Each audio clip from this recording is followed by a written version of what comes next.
मैं डॉक्टर पुष्पा सिंह, गृह विज्ञान व्याख्याता, महारानी लक्ष्मीबाई शासकीय कन्या उच्चतर माध्यमिक विद्यालय, राजनांदगांव। इससे पहले के लेक्चर में मैंने आपको समझाया था भोजन क्या है, भोजन के कौन कौन से समूह होते हैं, भोजन के क्या क्या कार्य हैं और भोजन का क्या महत्व है। अब हम जो भोजन लेते हैं या जो आहार लेते हैं वो हम कितने प्रकार से लेते हैं, वो हम 3 प्रकार से लेते हैं। एक तो अपर्याप्त आहार होता है, एक पर्याप्त आहार होता है और एक होता है संतुलित आहार। अपर्याप्त आहार मतलब जब भोजन की मात्रा हमारे शरीर के लिए पर्याप्त नहीं होती है और उसमें पोषक तत्व भी पर्याप्त मात्रा में नहीं होते हैं, ऐसा आहार क्या कहलाता है? अपर्याप्त आहार। मतलब जब हमारा पेट भी नहीं भरता है भोजन से तो पोषक तत्वों की मात्रा पर्याप्त होने का तो प्रश्न ही नहीं उठता है। हमारा पेट भी ना भरे जिस भोजन से, ऐसा भोजन क्या कहलाता है? अपर्याप्त आहार।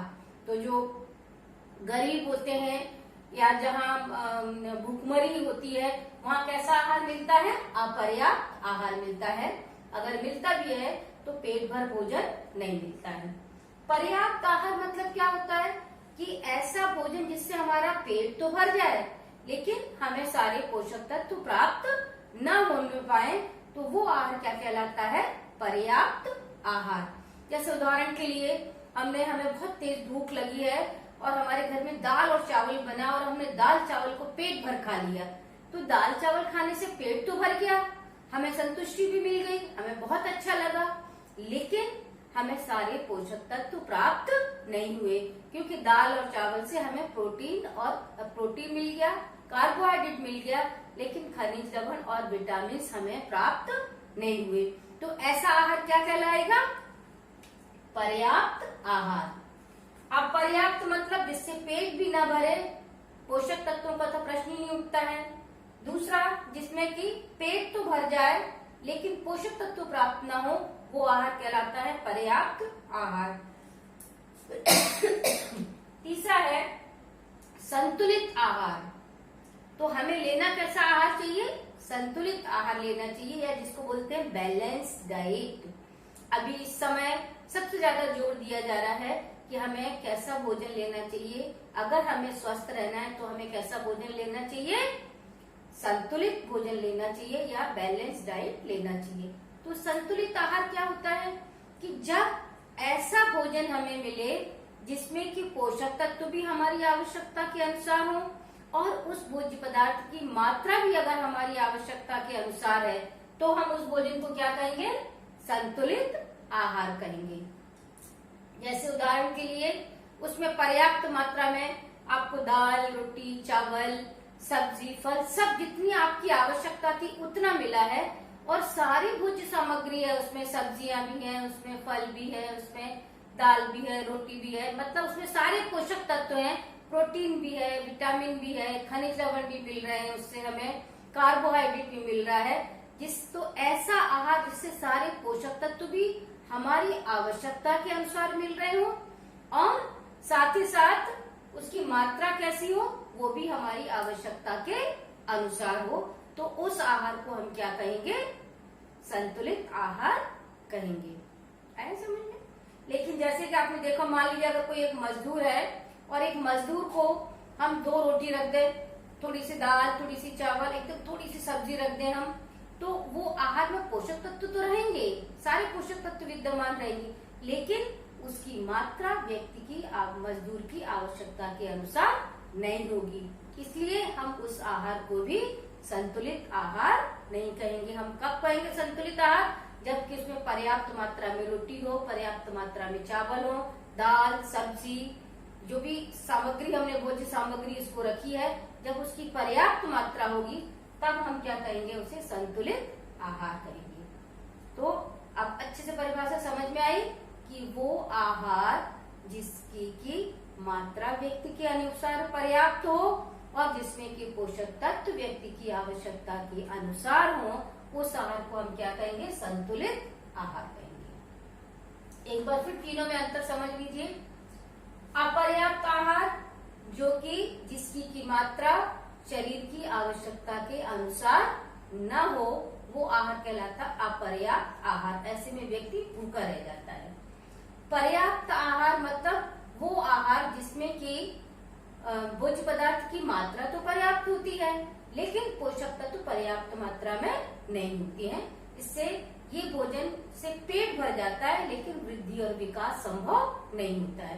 तो ये क्या कहलाता है? ये पर्याप्त आहार कहलाता है। और वो आहार जिसकी की मात्रा भी हमारी आवश्यकता के अनुसार हो और जिसमें कि पोषक तत्व भी व्यक्ति की आवश्यकता के अनुसार हो, वो आहार क्या कहलाता है? संतुलित आहार। और इसी प्रकार के आहार लेने से हम स्वस्थ रहते हैं और हमारे शरीर का वृद्धि और विकास होता है। तो तीनों में अंतर समझ में आया अच्छे से?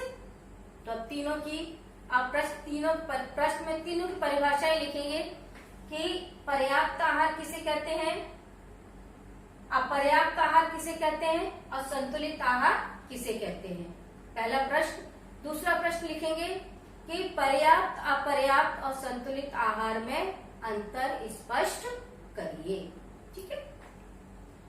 फिर उसके बाद आता है कि संतुलित आहार का क्या महत्व है, क्यों लेते हैं हम संतुलित आहार, या हमें क्यों संतुलित आहार लेना चाहिए। आप सब जगह सुनते हैं, अभी भी आप टीवी चैनल में सुनते होंगे, बार बार बोला जा रहा है आपको कि अगर आपको शरीर में रोग प्रतिरोधक क्षमता उत्पन्न करना है तो हमें भोजन कैसा लेना चाहिए? संतुलित लेना चाहिए। तो क्या महत्व है संतुलित आहार का, ये संतुलित आहार हमें क्यों लेना चाहिए, क्यों लेना चाहिए? सबसे पहला कारण क्या है कि संतुलित आहार का महत्व क्या है कि संतुलित आहार में आवश्यकता के अनुसार भोजन की प्राप्ति होती है। संतुलित आहार जो होता है उसमें जो भोज्य पदार्थों की मात्रा रहती है वो हमारी आवश्यकता के अनुसार होती है, इसलिए हमारा अच्छे से उससे पेट भरता है और हमें संतुष्टि प्राप्त होती है। ये इसका महत्व है।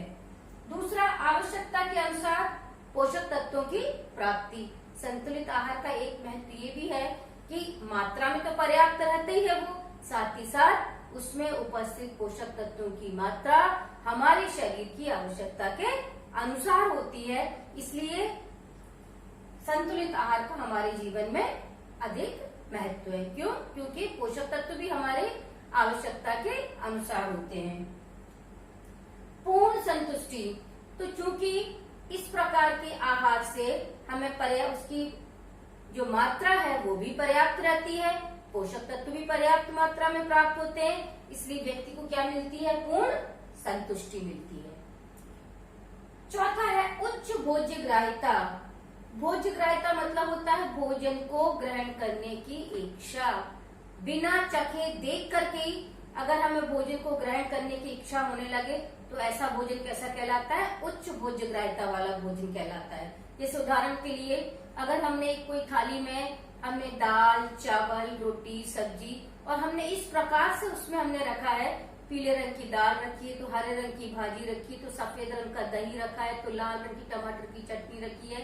तो इस प्रकार से जब रंग बिरंगा जब हम भोजन रखते हैं तो हमारी इच्छा उसको देख करके हमें ऐसा लगने लगता है ये आहार बहुत अच्छा बना है, तो वो आहार संतुलित आहार कहलाता है। और ऐसे आहार की उच्च ग्राह्यता, भोज्य ग्राह्यता कैसी रहती है? बहुत अधिक रहती है, जिसके कारण से कि व्यक्ति की उसको खाने की इच्छा और अधिक तीव्र हो जाती है।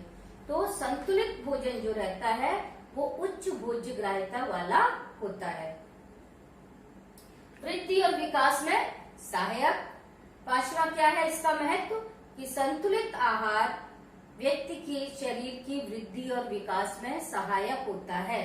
क्यों होता है सहायक? क्योंकि ये व्यक्ति की आवश्यकता के अनुसार होता है और इसमें सारे पोषक तत्व जो हैं वो व्यक्ति की आवश्यकता के अनुसार होते हैं, इसलिए उसकी शरीर की वृद्धि और विकास जो है वो सही प्रकार से संभव हो पाता है।